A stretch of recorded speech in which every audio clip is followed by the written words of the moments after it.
Paul Belmondo effondré. Le drame qui a frappé Paul Belmondo a partagé une triste nouvelle avec sa communauté sur Instagram.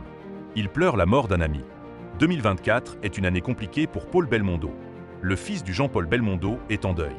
Ce vendredi 13 décembre, il a annoncé la disparition d'un être cher et a tenu à lui rendre hommage sur les réseaux sociaux. En story Instagram, le pilote automobile partage une photo de lui en compagnie de Cyril, un ami avec qui il a partagé des moments inoubliables.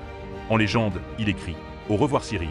Tu nous as quittés, mais je garderai en souvenir les nombreuses séances photos que nous avons faites ensemble avec ta gentillesse et ta bienveillance. Repose en paix. » En guerre avec son ex-femme et ses sœurs en juin dernier, le fils de l'un des monstres sacrés du cinéma français a annoncé son divorce avec Luana Belmondo, chef cuisinière. Une séparation après 33 ans de mariage. Une annonce à laquelle personne ne s'attendait tant le couple paraissait solide et amoureux. Une situation qu'a très mal vécue son ex-compagne, elle n'a pas hésité à partager sa peine et son ressenti sur les réseaux sociaux ou dans quelques interviews. Dans les colonnes de Paris Match, elle déclarait être une femme abandonnée et trompée. Des accusations auxquelles avait répondu Paul Belmondo quelques jours plus tard. Je regrette toutefois que Luana se soit publiquement exprimée dans la presse sur notre vie sans m'en avertir. Sun interview me present comme en person Freud et indifferent allure que J precisement fait tout monde possible pour que notre séparation se déroule dans le respect mutuel. Contrairement à ces accusations, je n'ai pas abandonné notre famille du jour au lendemain sans lui donner de signe de vie. Avait-il déclaré auprès de nos confrères. Aujourd'hui, Luana Belmondo va mieux.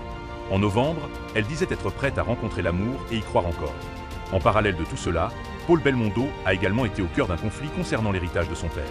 Ses sœurs Stella et Florent l'accusent d'avoir mis la main sur une large partie de l'héritage avant la mort du comédien, s'octroyant ainsi une part plus importante que celle prévue.